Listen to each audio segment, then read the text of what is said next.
Está. ¿Se ve se ve lo que se comparte ahí? Sí, Sí, Ahí está. profe, unidad Ahí temática está. 3. Bueno, buenísimo. Vamos.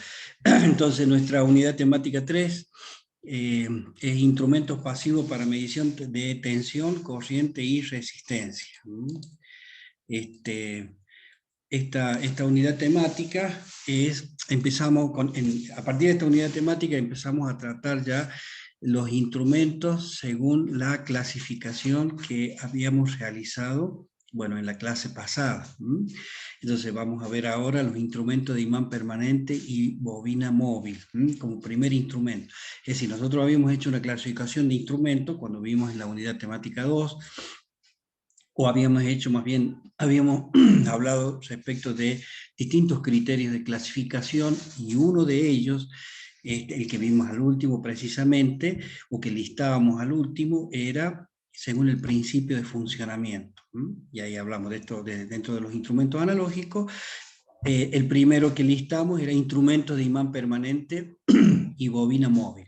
Y respecto de eso vamos a ver qué cosa, momento, el alcance, las disposiciones constructivas, en qué se utilizan, la ampliación de medida, ¿no es cierto? Y algunas otras características más es la medición en alterna con rectificador, y después otro tipo de instrumento que es el instrumento de bobina móvil, también con las mismas características, y algunos casos de utilización específica como son el ómetro y el telurímetro.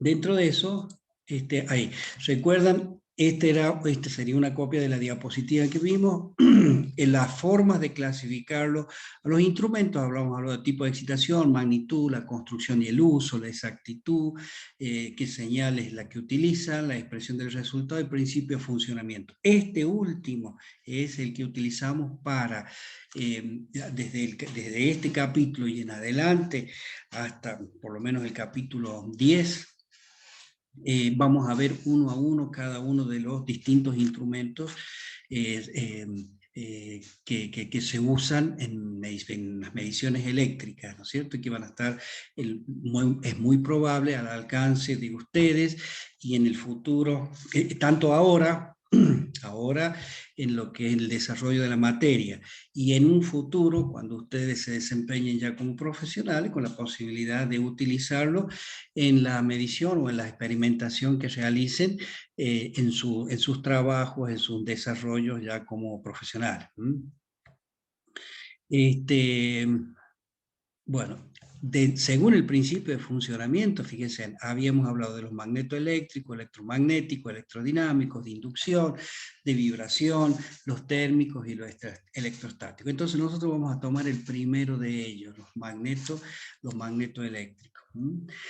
Entonces, estos instrumentos magnetoeléctricos en realidad tienen varias denominaciones, ¿no es cierto? O sea que según la bibliografía que nosotros leamos, vamos a poder encontrarlos como, así, con esta denominación, magnetoeléctrico, o en otras como instrumentos de imán fijo y bobina móvil, o también instrumentos de imán permanente y bobina móvil, así. Y en algunas otras como instrumento D'Arsonval. D'Arsonval hace referencia a una personalidad, a un científico francés, que fue uno de los primeros que desarrolló este tipo de instrumento, o que utilizó este tipo de instrumento.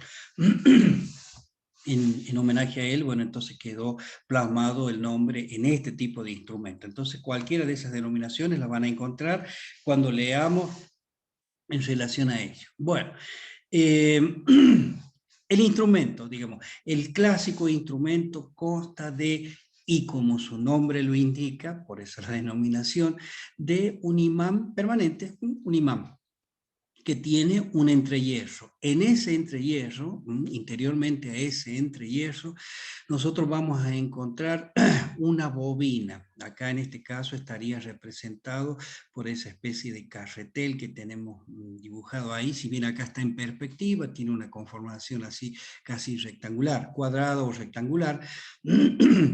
Y ahí está alojada, ¿qué cosa? La bobina, precisamente, ¿no es cierto? Entonces, en alusión a todo eso, a esa conformación, es la denominación imán permanente y bobina móvil.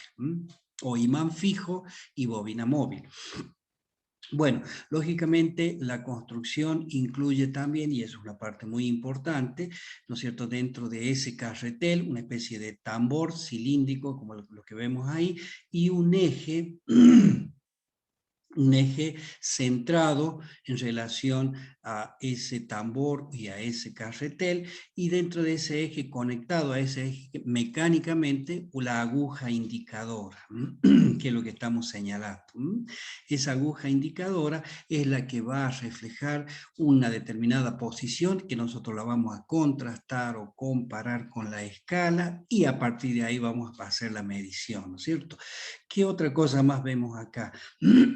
Esta aguja, si estuviese solita así, nos crearía, si se quiere, un desequilibrio en el sistema, en este sistema móvil, este sistema mecánico, ¿no es cierto? Por esas razones que le incorporan, le agregan contrapesos como para dar un equilibrio mecánico, ¿no es cierto? O sea, ese contrapeso serían estas extensiones que tienen hacia la parte posterior y hacia los costados, es decir, desplazados 90 grados cada una de ellas. Es una de las posibilidades. Otra posibilidad puede ser 180 grados y otra posibilidad puede ser 120 grados. Bueno, oportunamente veríamos esos casos, pero lo importante es que reconocemos nosotros a la parte activa que conforma a este instrumento, como el imán, la bobina, y la parte mecánica de esta. La parte anterior es la parte activa, es el sistema electromecánico, es el que produce el movimiento, ¿no es cierto? ¿El movimiento de qué? De todo este sistema móvil, ¿no es cierto? Que el movimiento que tiene es la posibilidad de girar, como lo indica esa flecha, ¿no es cierto? Todo dibujado así en perspectiva. Normalmente sobre este eje, acá está dibujado una parte, está seccionado, pero está suspendido a través de pivotes, un pivote inferior, un pivote superior, que de alguna manera lo fijan y lo mantienen ubicado en la posición en ese entrehierro, pero también le limitan algunas posibilidades de movimiento. De los tres movimientos posibles, anulan, ¿no es cierto?, los necesarios, y dejan exclusivamente para este sistema la posibilidad únicamente de rotar, de girar. Bueno, esta es la conformación clásica. No obstante eso, existen algunas otras formas que aparecen, ya sea en relación a los imanes que tenemos o en relación a los tamaños de las espiras o de las bobinas. Si nosotros hiciésemos un giro de eso que veíamos recién, de manera de observar exactamente lo mismo, pero en planta, bueno, veríamos algo como lo que tenemos reflejado en esta diapositiva. ¿Qué es lo que es? Y bueno, de vuelta tenemos el imán permanente con su polo norte y su polo sur, un entrehierro que vemos acá que tiene una forma circular, un contorno de circunferencia o un sector de circunferencia conformado por el imán, e interiormente vemos justamente lo que dijimos, este carretel, veíamos el tambor, veíamos la aguja indicadora y el contrapeso. ¿Qué es lo que ocurre? Nosotros acá, dentro de este sistema mecánico, o electromagnético y mecánico, ¿qué es lo que vemos o qué vamos a reconocer o por dónde vamos a comenzar para interpretar y entender conceptualmente el funcionamiento, cómo se produce el funcionamiento en este instrumento? Vamos a reconocer una espira como representativa de toda la bobina. Esa espira, si bien acá está dibujada por el tipo de dibujo, que es en corte, se vería simplemente una sección de ella, ¿no es cierto?, en donde estamos señalando la flechita, en uno de los costados del carretel, y en el otro costado la otra parte, ¿no es cierto? No está dibujada en la parte de la cabecera. Pero a su vez, ¿esa espira para qué es? Para que circule la corriente eléctrica. ¿Qué corriente eléctrica es la que pretendemos medir con este instrumento? Esa circulación sabemos que tiene un determinado sentido, cómo nosotros plasmamos el sentido de circulación de la corriente en este dibujo, lo hacemos a través de esa regla de los signos que ustedes han aprendido, que han visto el año pasado, por ejemplo, en electrotecnia, o que han visto en el año anterior en física, cuando hicieron electrodinámica, cuando estudiaron electrodinámica. Entonces vemos, en uno de ellos vemos plasmado o dibujado una cruz, y en el otro vemos un punto. Y reconocemos o recordamos qué significaba eso. La cruz significaba que la corriente es entrante al plano, que en este caso conformado por el plano de la diapositiva, del dibujo. Y el punto sería saliente en relación a ese mismo plano. Bueno, entonces ahí tenemos la parte eléctrica, la circulación de corriente. Pero tenemos una parte magnética. Acuérdense que el instrumento se llama magnetoeléctrico. La parte magnética estaría conformada por el campo magnético que existe en este imán permanente, o más precisamente, en realidad existe en todo el campo, en el imán, pero es notable y la aplicación está impuesta en relación al campo magnético que tenemos en el entrehierro. En el entrehierro vamos a tener un campo magnético que, si ustedes recuerdan lo visto en magnetismo, siempre lo podíamos representar por líneas de fuerza magnética, es decir, en línea, que estaban polarizadas, o más bien que estaban conformadas con un determinado sentido, con una flecha, que lo dibujábamos nosotros. Esas líneas magnéticas las establecíamos por una cuestión de convención desde el polo norte al polo sur. Esas líneas podían tener distintas configuraciones.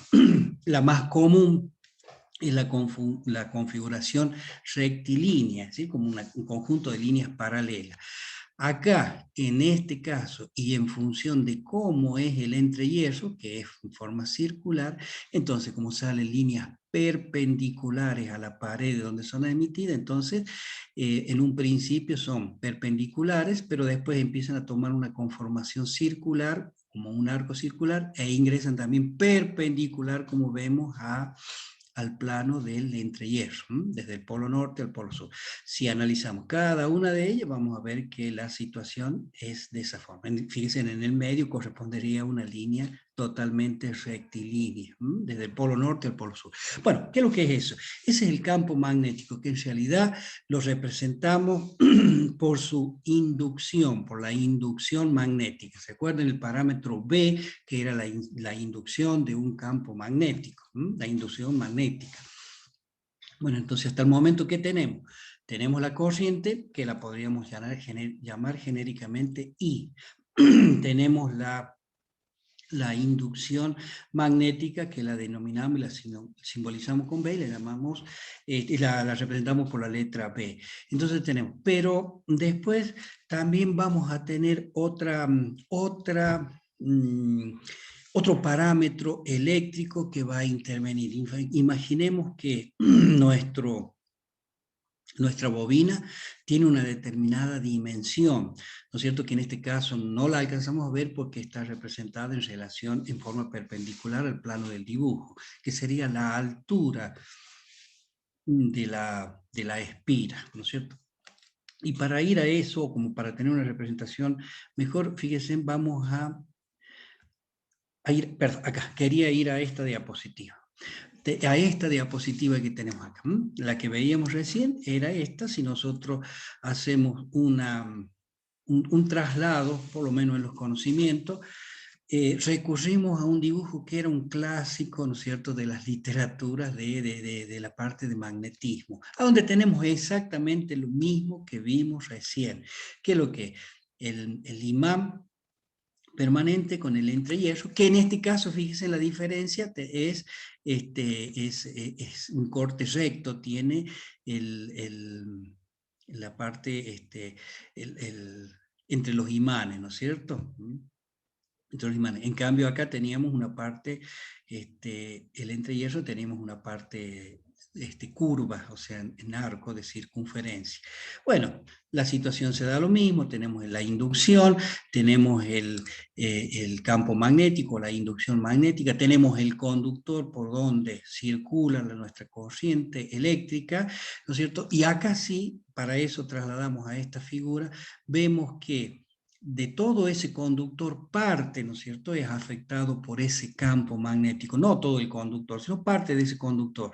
A esa dimensión o esa parte del conductor que es afectado por el campo magnético lo denominamos L. L, una denominación simplemente, o sea, una medida de longitud. Resulta que acá no la veíamos porque estaba perpendicular al plano del dibujo, ¿no es cierto? Pero sería, si ustedes lo tienen en cuenta o lo imaginan, sería la altura de la espira. Y es coincidente con la altura del carretel. Bueno, pero ¿qué resulta? Con esos tres parámetros, que era B, era I y era L, nosotros recurrimos también a algunos de los conocimientos que hemos visto en magnetismo. ¿Cuál era? Y recurrimos a la ley de Lorentz o a la segunda ley de Laplace, ¿no es cierto? O también denominada ley de fuerza magnética, ¿no es cierto? Y que inclusive en algunas bibliografías lo hacen referencia como ley de Ampère, ¿no es cierto?, en relación a la utilización para los motores eléctricos, porque es justamente en la que se va, el principio en la que se basan el funcionamiento de los motores eléctricos también. Pero ¿qué es lo que ocurre? Cuando tenemos una inducción, ¿no es cierto?, magnética, tenemos un conductor por donde circula una corriente I en una determinada longitud, ¿no es cierto?, se va a producir sobre el conductor, se va a generar sobre el conductor una fuerza mecánica. Esa fuerza la denominamos genéricamente F. Se va a producir una fuerza mecánica. Como toda fuerza es una magnitud vectorial, ya lo sabemos, ¿no es cierto? Y como todo vector, ¿qué es lo que tiene? Y tiene 4 elementos que los venimos aprendiendo desde física del primer año, ¿no es cierto? ¿Cuáles son los 4 elementos de un vector? El punto de aplicación, la dirección, el sentido y la magnitud. Bueno, podemos determinar cada uno de ellos. El punto de aplicación va a ser justamente sobre el conductor, ¿no es cierto?, donde circula la corriente eléctrica. Muy bien. La dirección va a ser perpendicular a las dos, si se quiere, magnitudes o los dos parámetros que están presentes ahí. ¿Cuál es? Uno es el campo magnético o la inducción magnética, ¿no es cierto?, representada por esas líneas dibujadas, y la otra es el conductor por donde circula la corriente eléctrica. Entonces, algo que sea perpendicular a esa dirección del conductor y perpendicular a la vez a la línea, bueno, no puede ser otra cosa que una dirección, ¿no es cierto?, perpendicular y aplicada sobre nuestro conductor. Entonces, y ya lo único que nos falta, ¿qué es lo que es? No, perdón, nos faltan dos. ¿Cuál es lo que sigue? Es el sentido.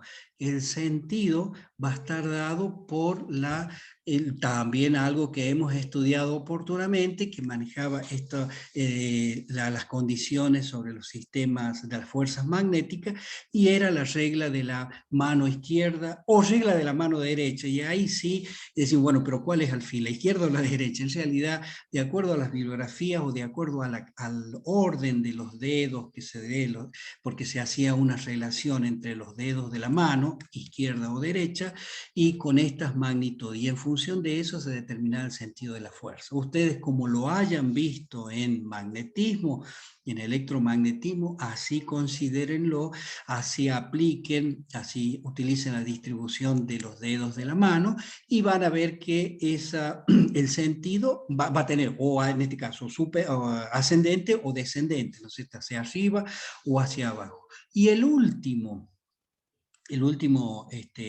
parámetro, elemento que me falta para la fuerza, ¿cuál es? El módulo, ¿no es cierto? La dimensión o el módulo. ¿A qué era igual eso? Ahí sí recurrimos a esas leyes que mencionamos, y de esas leyes rescatamos que la dimensión se basaba en el producto de los 3 parámetros. En realidad acá vemos 4, ¿no es cierto? Que era B, la inducción magnética, la corriente, la longitud, ¿no es cierto?, del conductor afectado por el campo magnético y el seno del ángulo alfa. En realidad, el seno del ángulo alfa o el ángulo alfa hace referencia al ángulo que forman las líneas de campo magnético y el conductor, como vimos y como vemos acá en el dibujo. Y vemos que son 90 grados, por eso el seno toma el valor de 1, entonces la fuerza simplemente nos queda B, I y L, ¿no es cierto? Bueno, esta ecuación, esta ecuación de la ley de fuerza magnética o de esta relación que establece, ¿no es cierto?, lo que se produce, el proceso, el fenómeno que ocurre cuando tenemos esta complementación de parámetros, ¿no es cierto?, es lo que de alguna manera hace funcionar al instrumento. Entonces se produce una fuerza, perfecto. Esa fuerza, si nosotros nos remitimos al dibujo, a la representación que habíamos puesto inicialmente, esa fuerza va a estar aplicada, como dijimos, sobre el conductor, va a ser perpendicular a las líneas de fuerza y perpendicular a la dirección de la corriente. Entonces, no puede tener otro sentido que es otra dirección que el que nosotros vemos en el dibujo, en uno de los conductores. Y el sentido obtenido a partir de la regla de la mano, como dijimos, la regla de la mano izquierda, la regla de la mano derecha, como lo hayan visto ustedes, como lo hayan aprendido, y eso nos produce la fuerza que está dibujada e indicada con el valor F. Pero eso que se produce en uno de los conductores del otro lado, ¿no es cierto?, también va a circular la misma corriente, vamos a tener el mismo campo, la misma inducción, entonces se va a producir otra fuerza igual, nada más que con sentido contrario. Con sentido contrario. Entonces, en esta representación donde tenemos una sola espira, ¿no es cierto?, nos va a producir ¿qué cosa? Se nos va a producir dos fuerzas paralelas, ¿no es cierto?, de igual magnitud.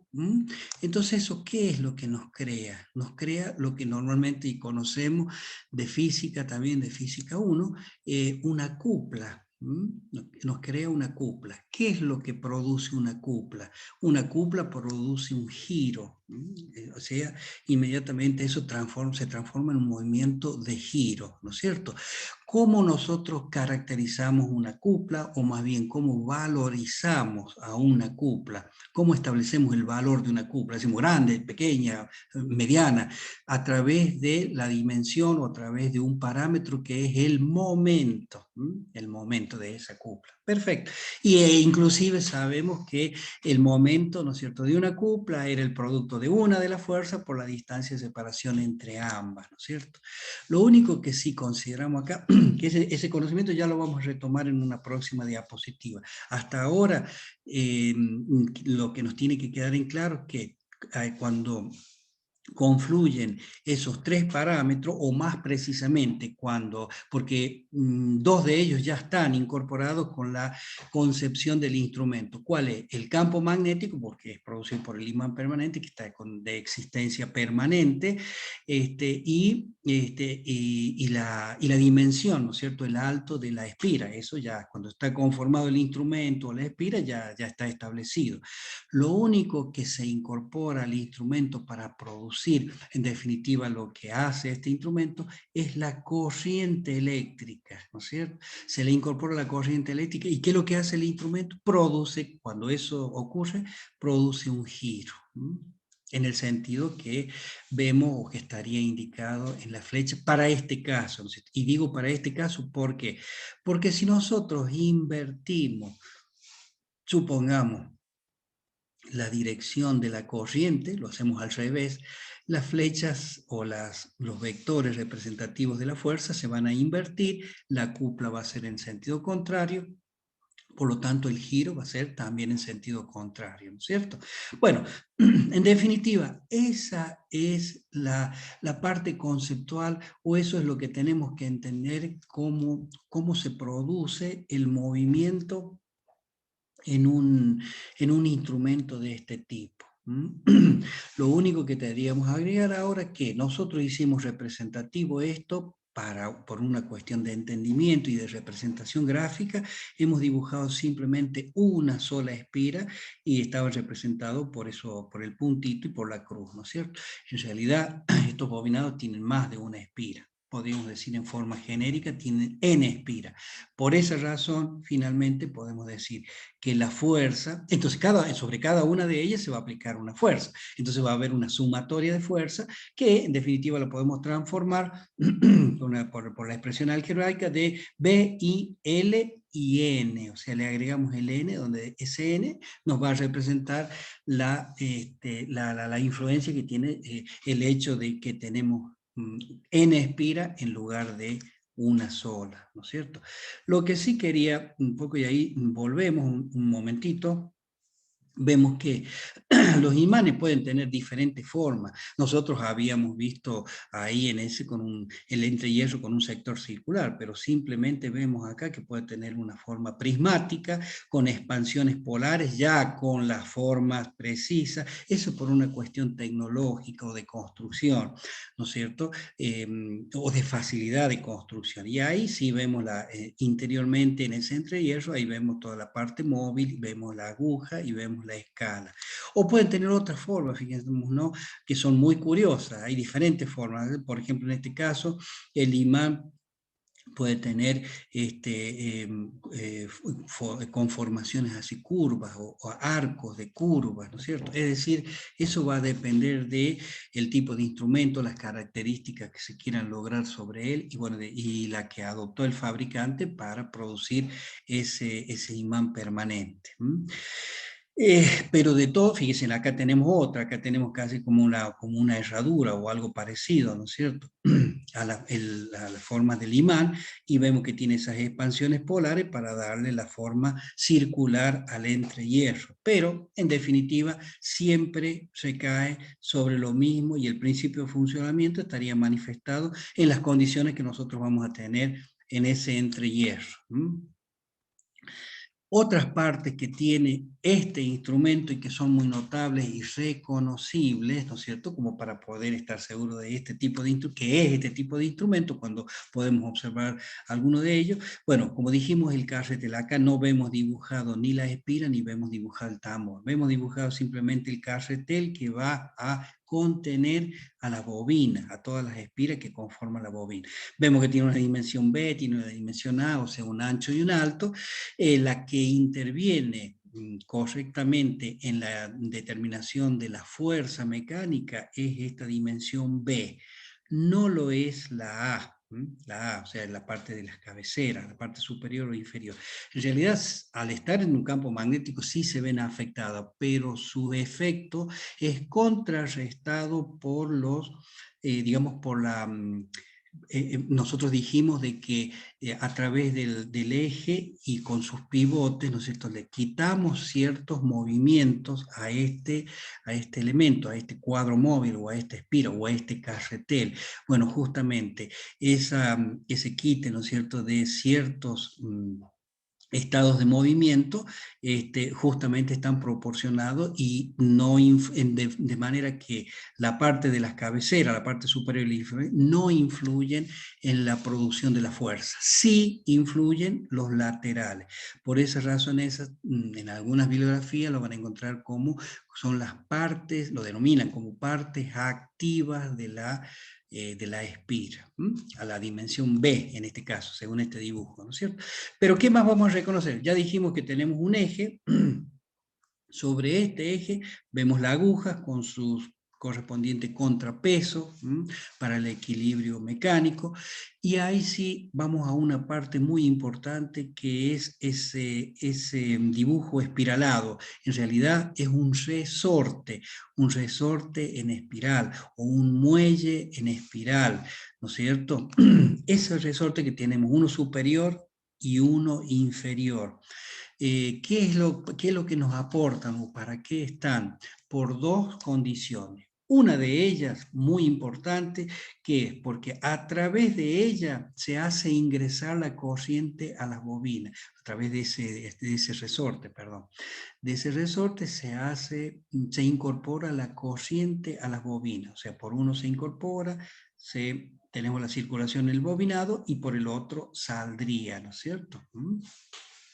Esa es una de las funciones de este muelle espiral. Y la otra función, ¿cuál es? La otra función también muy importante es la de proporcionar, como todo resorte, una oposición. Ustedes han visto que cualquier resorte, por ejemplo un lineal que nosotros conozcamos, cuando nosotros le ejercemos una fuerza, produce una reacción que trata de evitar el movimiento o el estiramiento de ese resorte. En este caso, un resorte angular. Entonces lo que trata es de evitar de que esto se produzca un cambio de movimiento, o sea, una apertura del resorte, de manera que en definitiva se opone a una variación angular. Por esa razón, por ese carácter de opositor, de oposición, se denomina resorte antagonista, ¿ah? Porque se opone. ¿Se opone a qué? Al movimiento que ha generado esa otra fuerza, esa cupla que ya habíamos mencionado. Entonces, por un lado vamos a tener una fuerza motora o una cupla motora, pero por otro lado vamos a tener un momento de oposición provisto justamente por estos resortes y lo denominamos momento antagonista, ¿no? Momento de oposición. Bueno, normalmente estos son los elementos más importantes que constituyen un elemento. Y hay uno más, ¿no es cierto?, que es el brazo que nosotros vemos ahí con una especie de horquilla, ¿no es cierto? Este brazo está íntimamente ligado al eje también, ¿no es cierto? De manera que cuando nosotros ejercemos un movimiento sobre ese brazo hacia un lado u otro, es un pequeño movimiento el que se puede hacer realmente, lo que hace es presionar hacia un lado o hacia otro justamente a este resorte. ¿Y eso para qué sirve? Para que en la posición de equilibrio, ¿no es cierto?, el equilibrio estable, es decir, cuando no incorporamos ninguna corriente al instrumento, nos aseguremos de que la posición de la aguja está indicando o está coincidiendo con el cero de la escala. ¿Para qué es eso? Muy importante también, ¿no es cierto? ¿Para qué es eso? Para, bueno, asegurarnos, valga la redundancia, de que el instrumento va a empezar a funcionar o va a empezar a medir partiendo del instante que corresponde, del momento que corresponde, o del lugar que corresponde, es del cero de la escala. Porque sería incorrecto que cuando empecemos a medir, la aguja no coincida con el cero, ya sea en más o en menos, en exceso o en defecto, porque ahí vamos a tener la incorporación de un error inicial que no debería ocurrir. Entonces eso hace una especie de calibración inicial para que el instrumento, bueno, funcione correctamente, para que comience a medir. Entonces, ¿qué es lo que hacemos? Este brazo, en definitiva, que como dijimos está ligado y pues, está conectado al exterior a través de un tornillo, diríamos, que es un tornillo que contiene un excéntrico, o sea, contiene un eje, pero que no es coincidente con el centro, por eso es un excéntrico. Cuando nosotros operamos sobre ese tornillo desde el exterior, es decir, el operador del instrumento puede accionar, ¿no es cierto?, mover ese tornillo desde el exterior, la cabeza de ese tornillo, lo que hace está produciendo justamente el movimiento de este brazo hacia la izquierda o hacia la derecha, en un sentido o en otro, está presionando y está moviendo a la aguja con ese mismo sentido, con ese mismo movimiento. ¿Para qué es eso? Para obligarlo a ubicar el cero, ¿no es cierto?, a partir de una posición incorrecta. Por eso también se denomina ajuste de cero.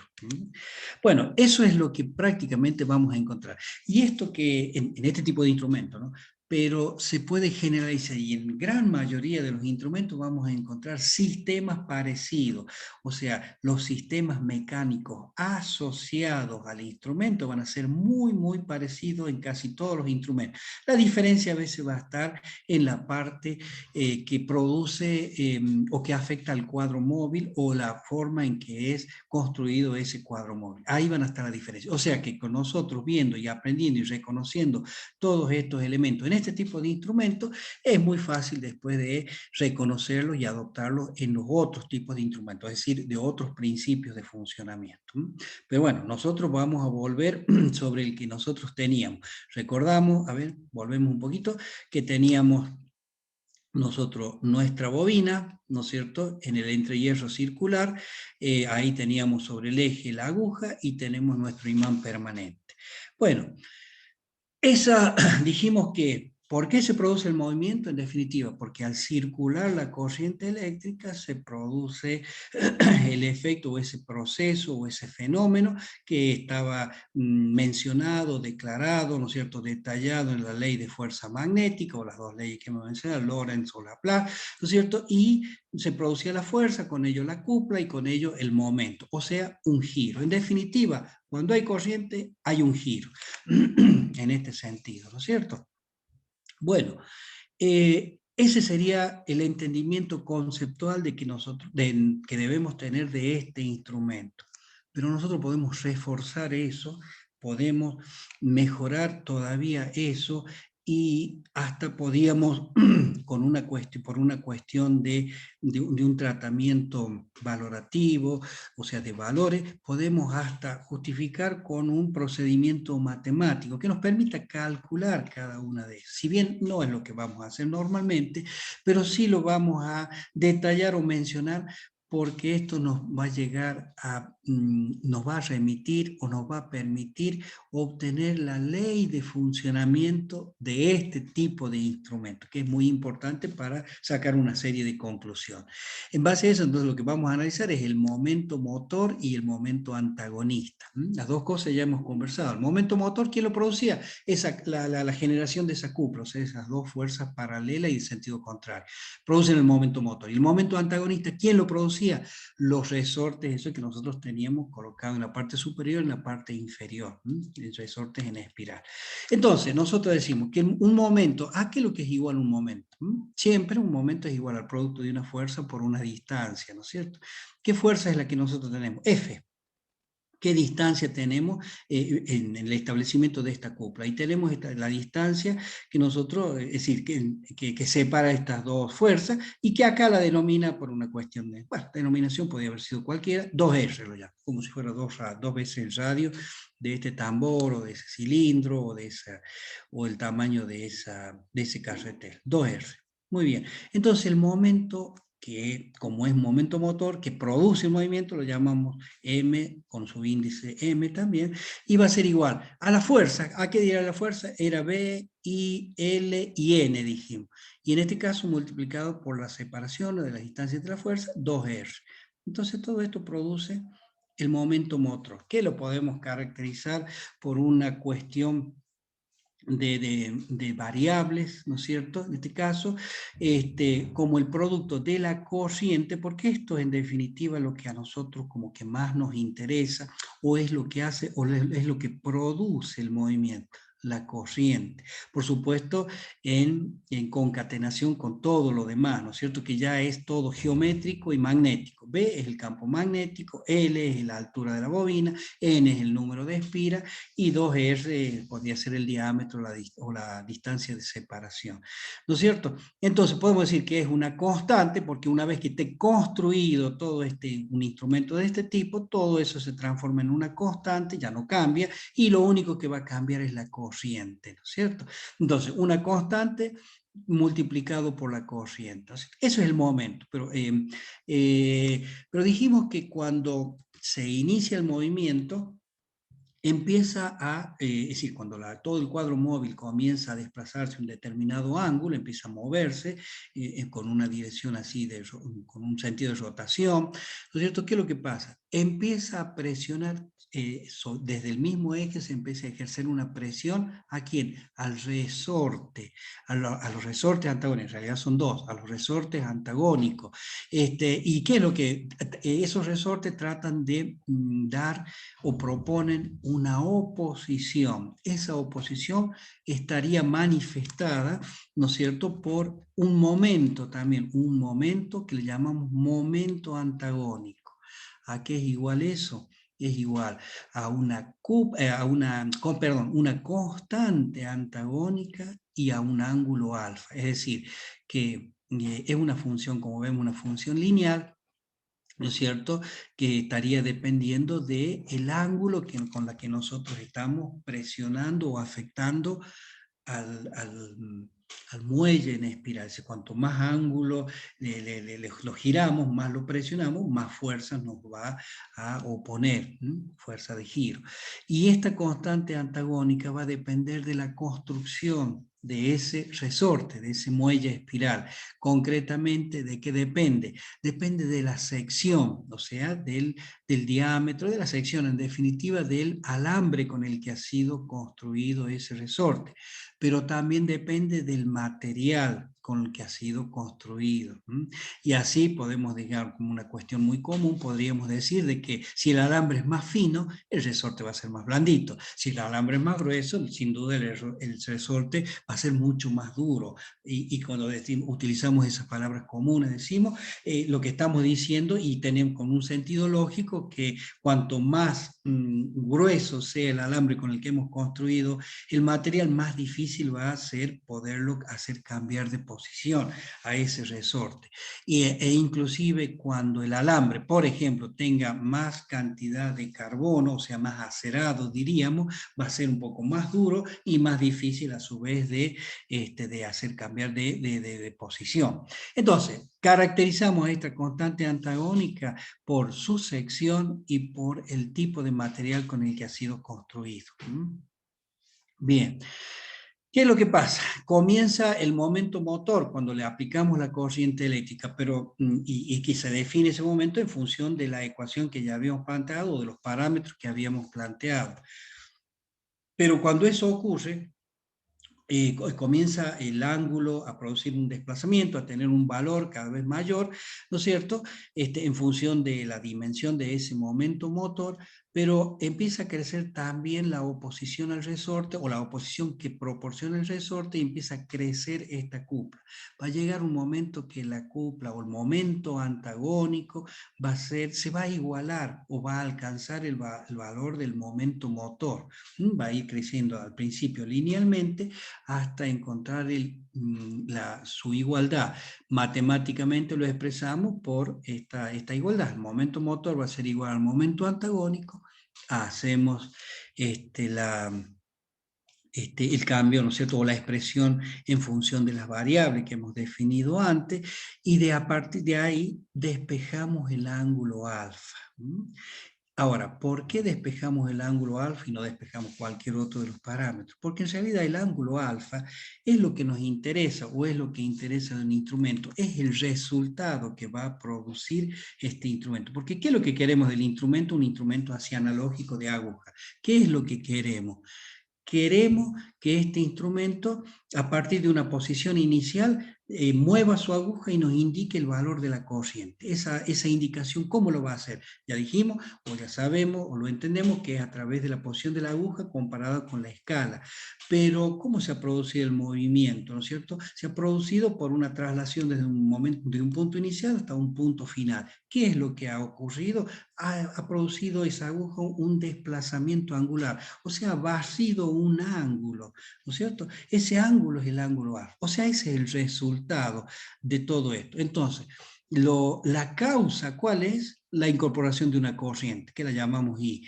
¿Y el efecto cuál es? El barrido de ese ángulo alfa. Por esa razón, de toda esa ecuación despejamos el ángulo alfa.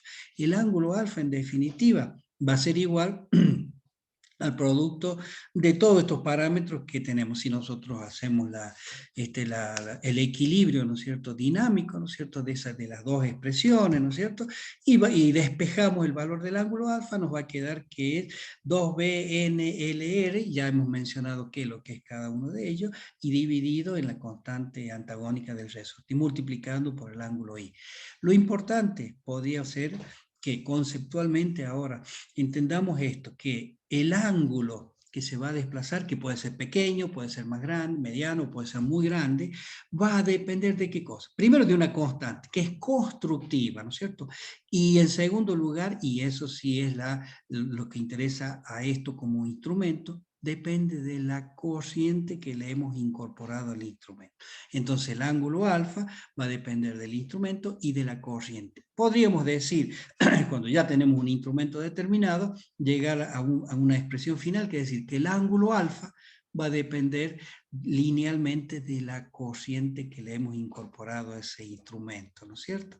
Por lo tanto, si nosotros asimilamos o vemos a esta expresión, la última que tenemos en la diapositiva, desde un punto de vista matemático y recurriendo a lo que recordamos de análisis matemático, esta va a ser una función lineal. ¿Por qué lineal? Elevado a la primera potencia, ¿no es cierto? La variable, ¿cuál es la variable?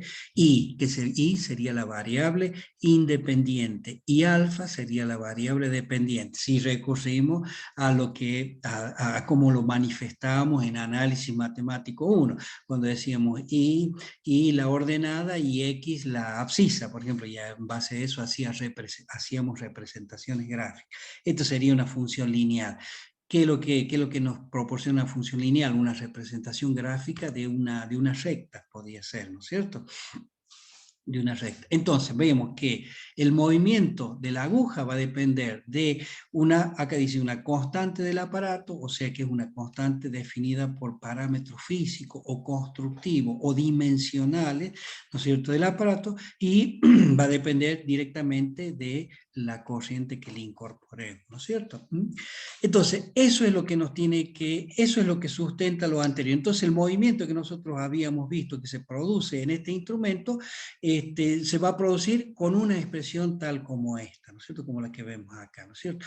Eso nos da ya inmediatamente una primera conclusión, que una es que la relación funcional del movimiento, ¿no es cierto?, de todo ese cuadro móvil en el instrumento es lineal.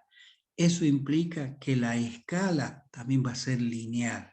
O sea, va a ser uniforme, que también ya nosotros hemos visto las características de las escalas, que ustedes recordamos en la unidad 2, habíamos visto que las características de la escala lineal hacía de que la separación en cualquier parte del espectro de la escala sea igual, ¿no es cierto? Esa era la característica importante de esa escala. Otra de las conclusiones a las que podemos arribar acá y en base a la observación de esta ecuación, si nosotros vemos que hemos dicho que todo esto se produce cuando circula una corriente eléctrica, ¿no es cierto? Y a esa corriente eléctrica le damos un sentido, y que acá en el dibujo lo representamos por el puntito y por la cruz. ¿Qué pasaría si nosotros cambiamos, modificamos el sentido de esa corriente eléctrica? Es decir, lo hacemos al revés. Tendríamos el puntito a la derecha, la cruz a la izquierda. Eso significaría, ¿qué cosa? Las fuerzas van a estar en sentido contrario también. Se va a producir una misma cupla, un mismo momento, pero con fuerza, pero en sentido contrario. Por lo tanto, la rotación va a ser en sentido, o sea, al revés, en sentido inverso, en sentido opuesto. Sería, bueno, en muchos casos, no en todo, pero en muchos casos, en la mayoría de los instrumentos es imposible esa rotación en sentido contrario.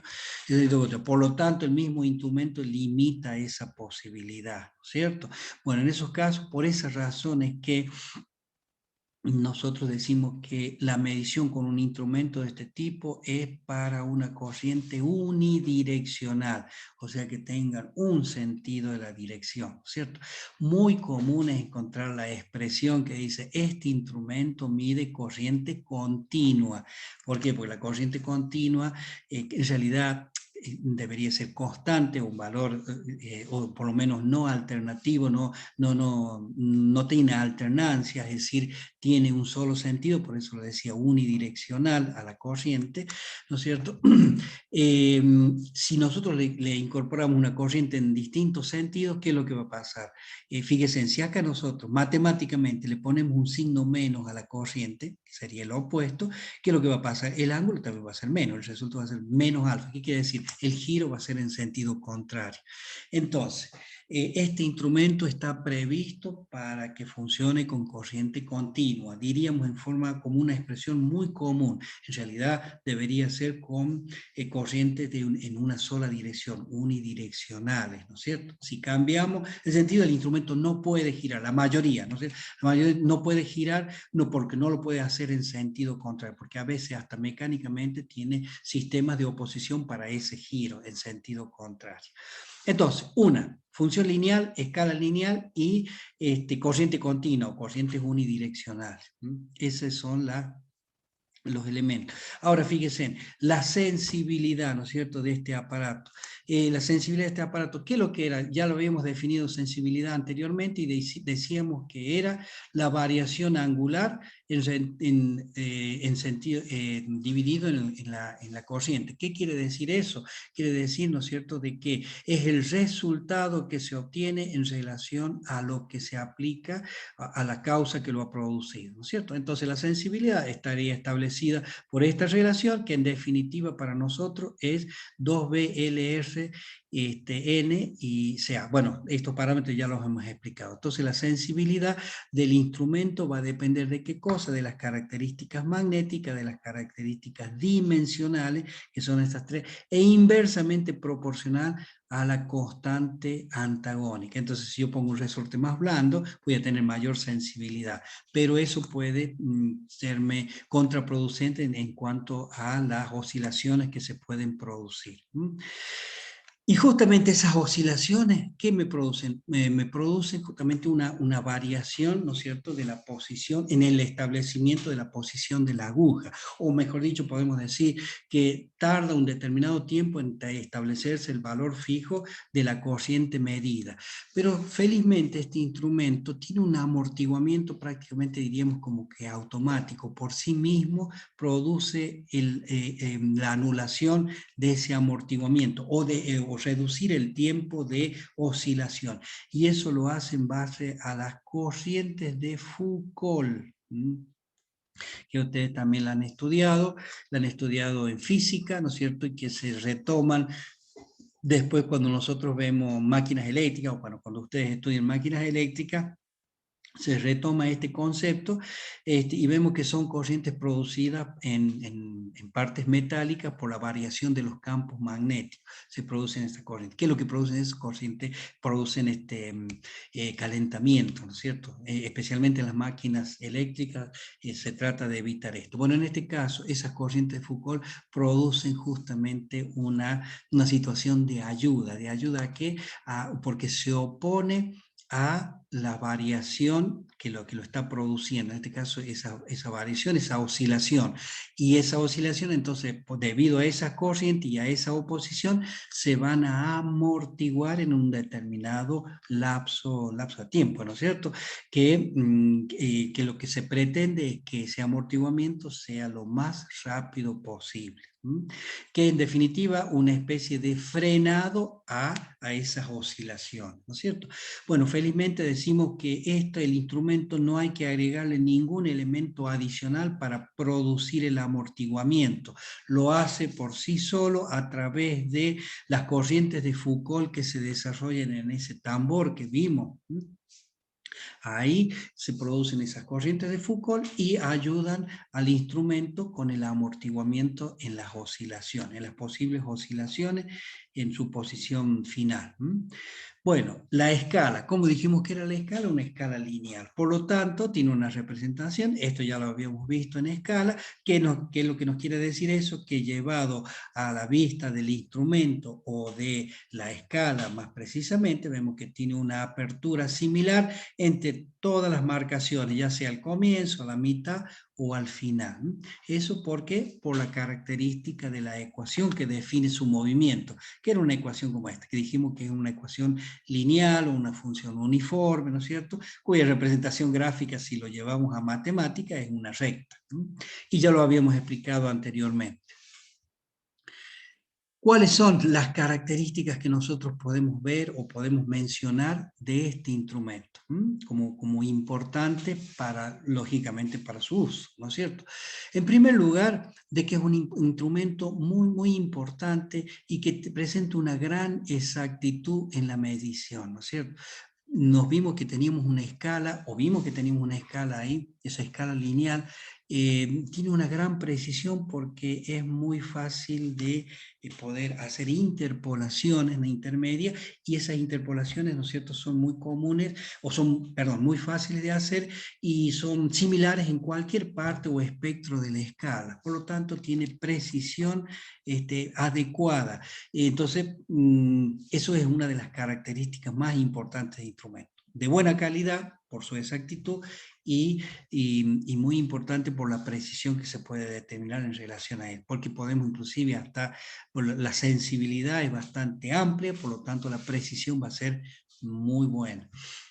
El consumo, muy bajo. El consumo de todo instrumento se va a reconocer a partir de lo que le tenemos que incorporar para que funcione. Normalmente, es decir, la energía que nosotros le tenemos que proveer para que ese instrumento bueno, produzca, en este caso el movimiento, produzca el efecto de cómo funciona, ¿no es cierto? Y nos dé la indicación. Para que este instrumento funcione, ¿qué es lo único que le hemos tenido que proveer? Es la corriente eléctrica que tomamos de un circuito. Pero fíjense que todo lo magnético ya lo tiene incorporado y lo tiene en su imán permanente. Por lo tanto, esa parte no influye en su consumo, simplemente consume lo que se le aporta como corriente. Ese valor es muy bajo, un valor muy bajo, entonces por lo tanto podemos decir que este instrumento tiene un consumo bastante bajo, insignificante. La sensibilidad es uniforme en todo el espectro de la escala, porque mismo tiene esa escala línea, en todo el espectro de la escala tiene una sensibilidad uniforme, ¿cierto? Que es muy importante, y ese se puede incrementar considerablemente incluso con modificaciones de ciertas partes constructivas del instrumento, especialmente de la inducción, de la característica de los imanes. Insensibilidad a campos extraños. De campos extraños, cuando se refiere a campos extraños, se refiere, por ejemplo, a campos magnéticos. Los campos magnéticos que a veces suelen estar presentes en el ambiente, ¿no es cierto?, producto de, imagínense, de corrientes muy fuertes o por lo que sea, no llegan a afectar a la parte móvil. ¿Por qué? Porque el mismo imán permanente que tiene un carácter estatórico, o sea, alrededor, ¿no es cierto?, que es la masa metálica que lo contiene en definitiva este instrumento, ese imán, ¿no es cierto?, se encarga de repeler a posibles campos magnéticos que puedan querer influenciar en el sistema de movimiento. Entonces, insensible a esos campos, ¿no es cierto? Lo único que sí, son un poquito más caros. Estos instrumentos son un poquito más caros, bueno, ¿por qué? Porque son instrumentos, por lo que dijimos antes, de gran exactitud, de mucha precisión. Realmente son instrumentos costosos de este tipo. Existen, y en ese sentido se puede ver que existen instrumentos más económicos que estos, ¿no es cierto?, y que a veces pueden ser utilizados en reemplazo de esto. Pero estos instrumentos son importantes a veces en su uso en laboratorios, ¿no es cierto?, y especialmente como instrumento de contrastación. Son de clase con numeración, o sea, de clase de mucha exactitud, son muy buenos. Y bueno, lo que ya habíamos mencionado, de flexión ante excitación continua, decimos. Entonces, es decir, habíamos hablado nosotros de la corriente unidireccional. Es decir, sus dos puntas de prueba o sus dos bornes que tienen relación o que están conectadas a los bornes de la bobina, ¿no es cierto? En realidad están polarizados. Siempre está correctamente marcado uno como positivo y uno como negativo, para indicar el sentido de la diferencia de potencial aplicado a su borne, o el sentido en que debe ingresar la corriente a ese bobinado. ¿Qué se puede hacer con este instrumento? ¿Qué aplicaciones nosotros tenemos? Si bien, a ver, un poquito, antes de pasar al detalle hablar en relación a esta diapositiva. Hemos dicho de que este instrumento necesita para funcionar, ¿qué cosa? Una corriente eléctrica.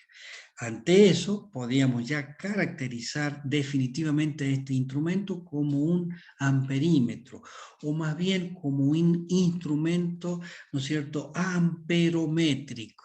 ¿Por qué? Porque necesita que circule corriente por él para poder funcionar.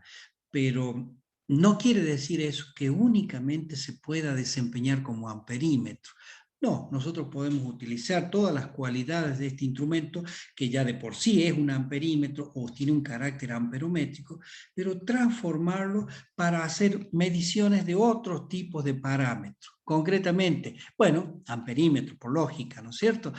Galvanómetro, que en realidad es un amperímetro que mide corrientes muy bajas, pero también podemos transformarlo en voltímetro, con ciertos aditamentos, ¿no es cierto?, que se le hacen, con ciertos elementos, o sea, con ciertos circuitos que se le agregan, elementos circuitales que se le agregan, transformarlo en voltímetro.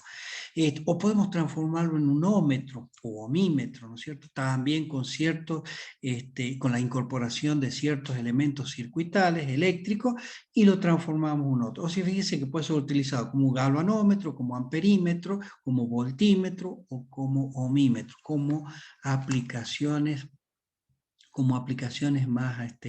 más importantes. Y no son estrictamente las únicas, hay algunas otras más, ¿no es cierto? Telurímetro, por ejemplo, podría ser otra.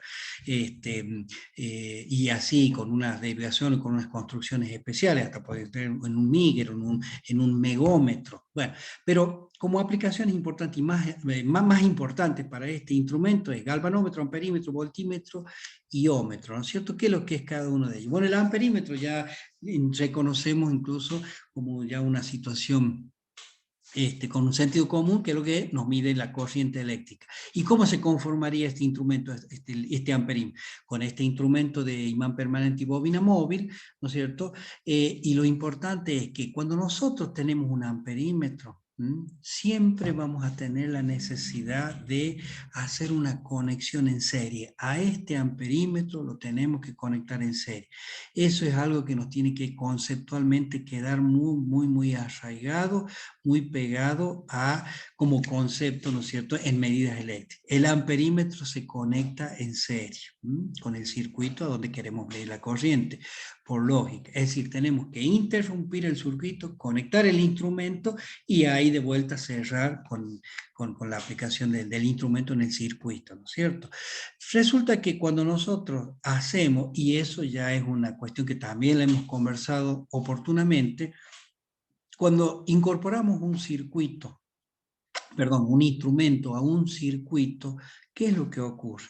Estamos incorporando algo que de alguna manera es extraño a ese circuito, ¿se acuerdan? Entonces hablamos del intrusismo, que es lo que estamos conectando a algo que hace cambiar el circuito. Bueno, acá, como nosotros lo incorporamos en serie a este amperímetro, por las características que tiene, como lo incorporamos en serie, y para que modifique lo menos posible a ese circuito, que esa es la idea siempre, ¿no es cierto?, cuando hacemos una medición y cuando queremos comprobar algún parámetro en un circuito, entonces tenemos que hacer que la influencia sea lo mínimo posible. ¿Cómo sería la influencia lo mínimo posible?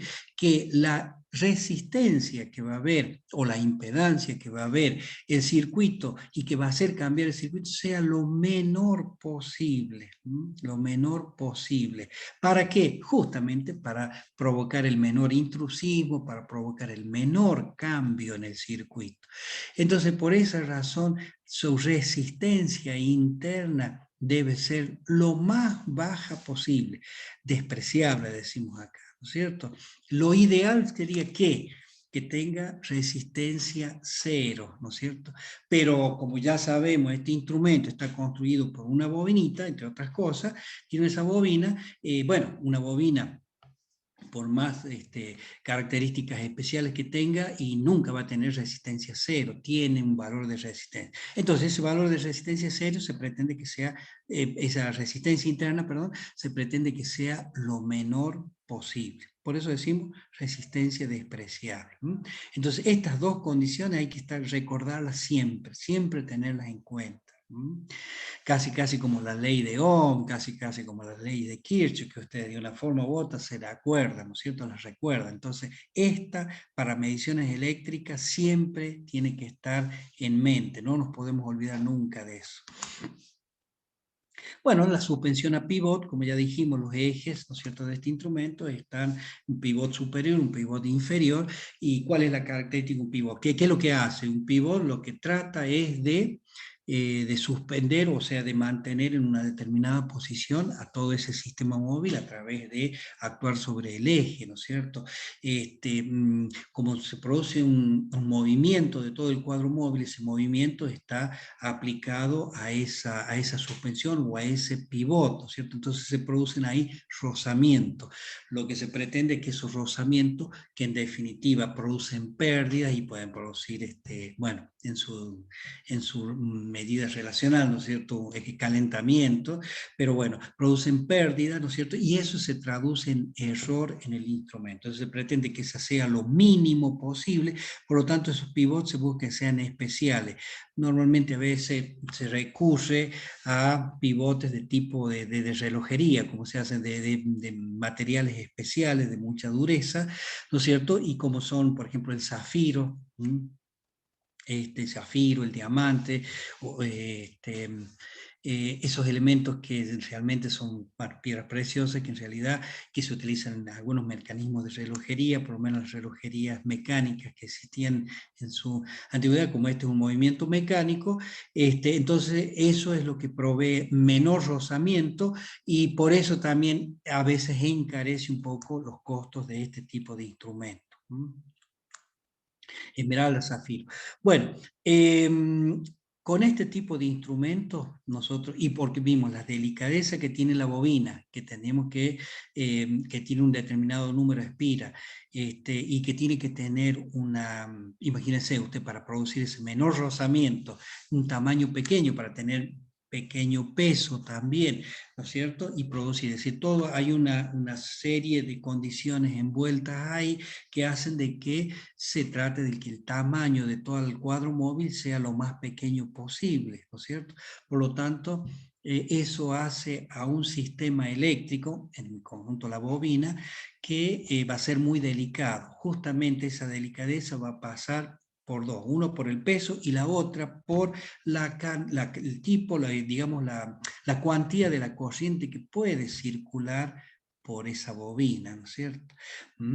Por esa bobina. Por esa razón, la intensidad máxima permisible, o sea, el máximo valor de corriente que le podemos incorporar a la bobina de un amperímetro, es un valor de 100 miliamperes, imagínense, muy pequeño. Inclusive este valor ya es condicionado como bastante amplio. En realidad ahora se construyen instrumentos que circulan corrientes típicas, ¿no es cierto?, de 10 miliamperes, bastante pequeño. Eso sí, son instrumentos de tamaño reducido, que es la tendencia, ¿no es cierto?, actual. Pero no solo eso, sino esta intensidad no solo está condicionado por el tamaño de la bobina o las condiciones del alambre con el que es confeccionada la bobina, sino también por algo muy importante que lo habíamos mencionado recién.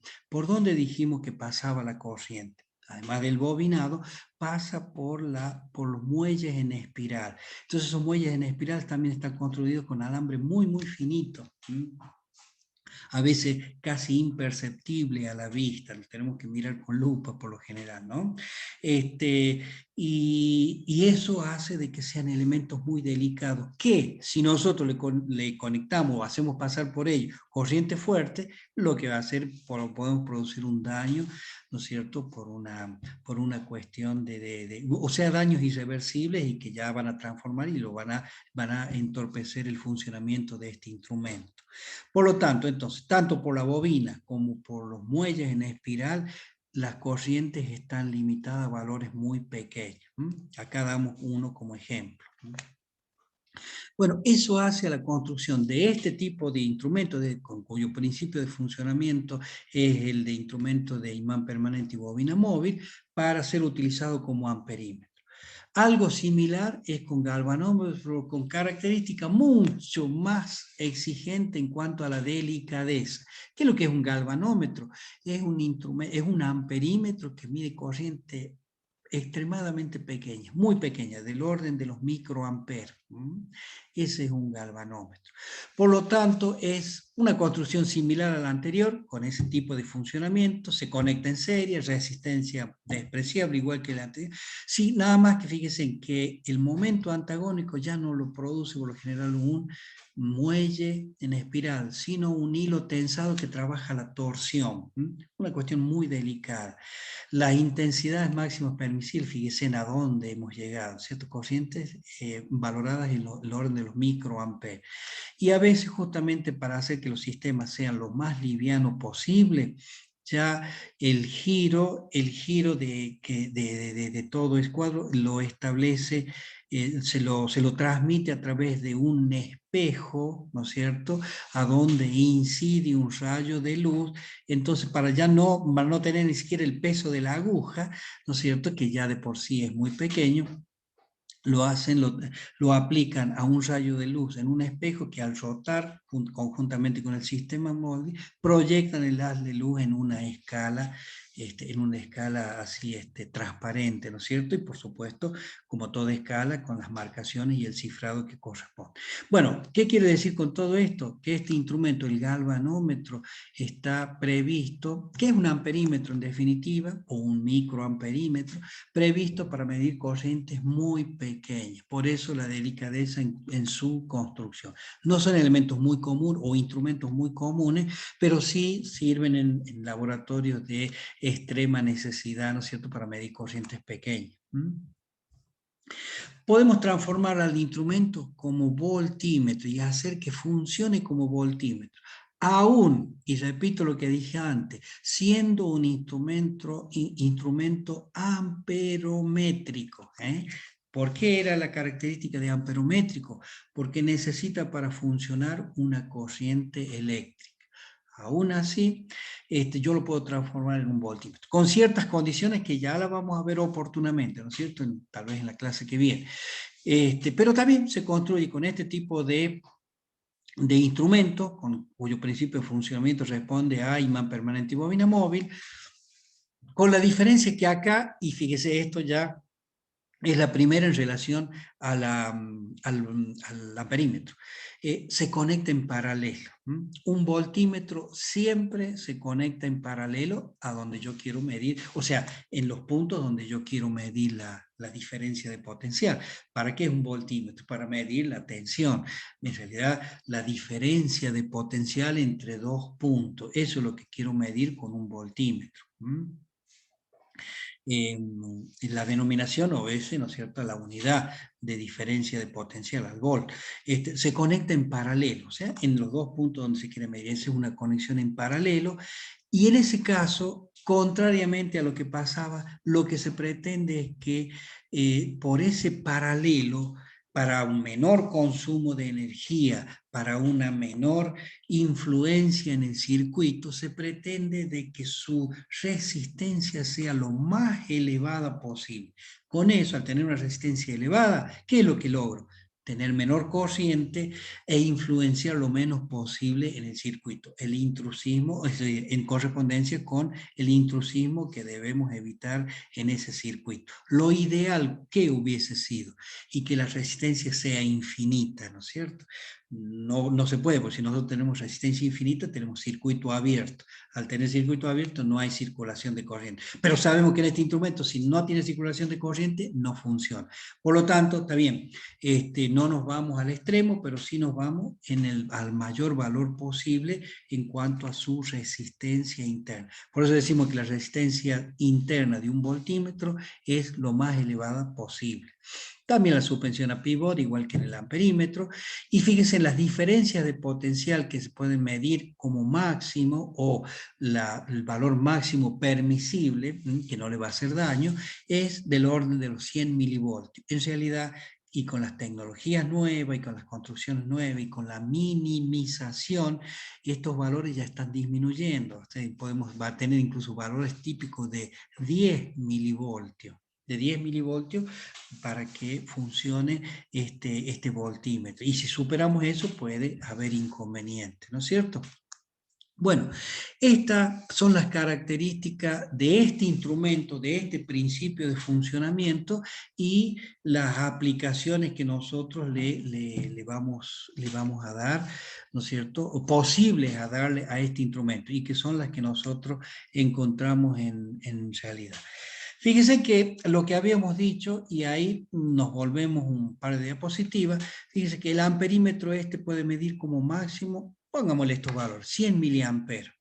Ah, muy bien. Yo tengo un instrumento que me puede medir 100 miliamperes y de ahí nada más, porque si no se daña. Eso es una conclusión que tenemos ahora. Que resulta que si yo quiero medir, por ejemplo, la corriente de, no sé, de carga de una batería de auto, ¿no es cierto? Y están valores muy por encima de esto. Entonces, ¿qué quiere decir? No vamos a poder utilizar este instrumento porque se nos va a dañar, se nos va a romper. Si yo quiero medir la corriente que consume, qué sé yo, un motor de continua, que puede estar también en el orden de 1 ampere, no sé, en fin, imaginemos un motor cualquier. Entonces, está muy por encima de esto, no vamos a poder utilizarlo, ¿no es cierto? A ver, si vamos a otro caso, en el caso del voltímetro, si yo quiero medir la resistencia de una pila como la que usamos, pilas domésticas, ¿no es cierto? Fíjense, este instrumento puede medir hasta 100 milivoltios, nada más, si no se nos daña. Y una pila tiene 1,5 voltios. Ya no podemos medir una pila con esto. Si queremos medir la tensión de la batería del auto, 12 voltios, y no, está superior a esto, no podemos hacerlo porque se nos va a dañar. Entonces, ¿nos sirve o no nos sirve este instrumento? En realidad, así como está el principio de funcionamiento aplicado directamente, no podría ser posible. Entonces, lo que se hace, se recurre a artificios, ¿no es cierto?, circuitales o artificios de conexión con este instrumento para transformar este instrumento y hacer lo que sí me pueda medir esos valores que en la práctica existen y que nosotros recurrimos a los instrumentos, a este tipo de instrumentos para hacer esa medición. Eso es lo que normalmente se denomina ampliación del alcance o ampliación del rango de escala o ampliación del valor máximo que puede medir este instrumento. ¿Qué es lo que es eso? En definitiva, es darle la posibilidad a ese tipo de instrumento, el que hemos estudiado ahora, para que pueda medir valores más amplios, ¿no es cierto? Entonces, ¿cómo lo hacemos? Incorporando resistencias adicionales al instrumento. Entonces ya no es un instrumento puramente, sino ya es todo un circuito, un modelo, un circuito que conforma de alguna manera todo el instrumento en sí, que está conectado y accesible a nosotros a través de las puntas de prueba. Entonces, con ciertas condiciones, con ciertas resistencias adicionales que se conectan a este instrumento para que funcione como amperímetro o como voltímetro, nosotros podemos mejorar realmente o darle la versatilidad a este instrumento para que pueda medir valores, valores más grandes. Valores más grandes. Bueno, justamente, bueno, ya estamos medio como cerca del horario, entonces en la clase que viene justamente vamos a ver cómo construimos un amperímetro a través de un principio de funcionamiento de imán permanente y bobina móvil con la conexión de unas resistencias en derivación, o sea, en paralelo, ¿no es cierto?, resistencias que llamamos shunt, y que a la larga, por ejemplo, nos van a, déjenme acá mostrarles en este simplemente, en este dibujo nos van a permitir tener un instrumento tal como este tipo, como el que vemos acá, supongamos a la derecha, a donde yo tengo un amperímetro, fíjense, acuérdense, nosotros habíamos dicho el instrumento de imán permanente, y si se fijan acá en el dibujito que tiene, el código de identificación lo declara con un instrumento de imán permanente y bobina móvil, ¿no? Y fíjense que el rango de medición está desde 0 hasta 10 que amper, ¿no es cierto?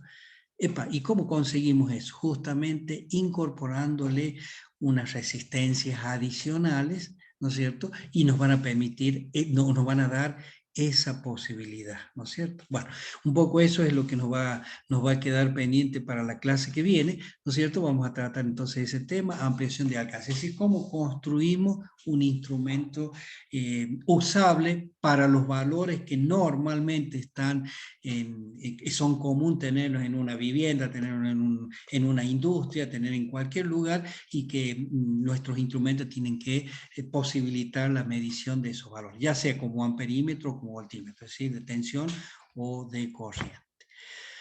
Muy bien, con eso, queridos, estimados alumnos, terminamos la clase de hoy, ya estamos al borde del horario. Lo que siempre nos resta preguntar es si hay algo respecto de que quieran reforzar la explicación o que quieran preguntar más, consultar. No obstante eso, bueno, no sé si alguien ya hizo lectura, les envié el apunte, les envié la unidad temática 3, ya la tienen, bueno, de hace unos días. Fíjense, ahí hemos visto los instrumentos magnetoeléctricos, el principio de funcionamiento, lo que hemos visto ahora, ¿no es cierto? Esas características constructivas, esas disposiciones que hay, qué elementos tenemos, se me fue, qué elementos tenemos, cómo se construye este instrumento, el momento motor, el momento antagónico, quién lo produce, cómo se inserta dentro de esto, cuál es la escala, el amortiguamiento, cómo se produce, acuérdense, la corriente de Foucault, qué características tiene este instrumento y en qué se utiliza. Y vemos galvanómetro, amperímetro, voltímetro, y llegamos hasta acá, ampliación del campo de medida, es lo que veríamos en la clase que viene. Bueno, el apunte más completo ya lo vamos a ver, lo vamos a detallar un poco en la clase que viene. ¿Alguna pregunta, alguna duda, algo que quieran sugerir? Profe, una consulta. A ver. ¿El parcial hasta qué unidad entra? 3, esta. O sea que, 1, 2, 3. Sí. o sea que terminamos esta y ya nos Y vamos tocaría pensando porque... la fecha vamos diagramando, pensando, planificando la fecha del parcial, ¿sí? No, ¿Sí? yo pregunto porque en la clase primera dijo que era mayo y me pongo a ver y ya estamos ahí nomás. Entonces Estamos ahí ese era el nomás. tema. Quiero saber cuántas unidades entran. Mire, sí, normalmente está planificado de esa forma. En nuestra materia tiene 12 capítulos. De esos capítulos, un poco los primeros son un poquito más largos. Después, hasta el 7, inclusive, son un poquito largos. Pero después, del 8 en adelante, son bastante más cortos. Por esa razón se han planificado los parciales. El primero con la unidad 1, 2 y 3. Tres unidades. El segundo con la 4, la 5, la 6 y la 7, ¿cierto? El segundo. Y el tercero de la 8 a la 2. Entonces vamos aumentando un poquito ahí, pero a la vez que vamos aumentando las unidades son un poco más cortas, son menos extensas. Por esa razón creo que el tiempo de estudio les va a demandar lo mismo, o sea, nada más que son más cantidad de unidades. Concretamente, a su pregunta, terminamos esto que posiblemente, no creo que la termine en la próxima clase, sino en la siguiente. Entonces inmediatamente terminamos eso, planificamos la fecha del parcial. ¿Les parece? Sí, profe, gracias. Muy bien, de todos modos ustedes ya van teniendo el material bibliográfico, y siempre hago mención a eso. El material bibliográfico que le alcanzamos desde la cátedra en realidad es un resumen, es una compensación, digamos, es una juntada de todas las bibliografías que existen, de las amplias bibliografías. No pretende reemplazar las otras, ni mucho menos, ¿no? Simplemente lo único que pretendemos es resumirla, concentrarla en esta información. Lo que pasa es que si ustedes estudiarían de acuerdo al programa, con las bibliografías sugeridas en la planificación, van a tener que tener 1, 2 o 3 libros al alcance, o estar consultando en uno o en otro, porque no en todos está todo lo que de alguna manera está en el programa. No quiere decir eso que esto sea mucho más extenso que todas las bibliografías, no, lo que pasa es que a veces el tratamiento o la orientación, lo que se pretende con este programa es que conozcan de tales y cuales conceptos, que a veces en las bibliografías están mucho más referidos a otros conceptos o mucho más detallados bueno, y ya implican otro conocimiento. Entonces, acá es simplemente el concepto. Lo ideal que sería que ustedes, en base a lo que nosotros proponemos como esta bibliografía, ustedes a partir de ahí lo puedan ampliar en otras bibliografías mucho más extensas y de mucho mayor conocimiento y aplicación, y que, bueno, les va a surtir un efecto mucho más favorable. Esa es la idea simplemente. No obstante ello, con el estudio de lo que está en esta bibliografía, le es suficiente para los parciales, para los prácticos, para todo el desarrollo de la materia, y si eventualmente tienen que rendir el final, también les sirve, les va a ser útil. Muy bien, señores, queridos, estimados estudiantes, ha sido un gusto compartir con ustedes esta tarde. Nos veremos, si Dios quiere, el martes que viene. Muy bien. Profe, ¿le puedo hacer la última pregunta? La que necesite y la cantidad que quiera. Yo de acá No. hasta las 12 de la noche no tengo problema. No, Bien. la duda mía era si usted toma un día la teoría y el profesor de la práctica la toma aparte, o Sí, las sí, tomarían sí. juntos. No, la tomamos aparte. ¿Por qué? Porque a veces los tiempos de uno no son exactamente los mismos del otro, ¿no es cierto? Nosotros vamos a terminar ahora, pero el ingeniero Conci, en su parte práctica, va desarrollando los prácticos, les pide las experiencias o hacen ustedes todo lo necesario a trabajar en la práctica, y bueno, inmediatamente una de las condiciones del cumplimiento, creo que es la presentación de los informes, la práctica, y ahí suelen ser de carácter coloquial lo que hacen con él, y ahí empiezan a aprobar uno a uno cada uno de los prácticos, las presentaciones que van haciendo, ¿verdad? Entonces, por esa razón son distintos. Entonces, no se preocupen si la preocupación era de que van a tener que todo lo práctico, estudiar todo el práctico y todo el teórico, bueno, van a tener instancias separadas, así que no hay problema. Si es eso lo que ustedes querían preguntar. ¿Está bien? Muchas gracias, profe. Ya no Muy pregunto más. bien. No se preocupe, no, a mí no me molesta, al contrario, me viene muy bien. Muy bien, señores, un gusto, que anden muy bien, cuídense mucho. Siempre propongámonos eso, para que estemos todos bien. profe. Adiós. Chao, profe. Hasta luego. Adiós, chicos.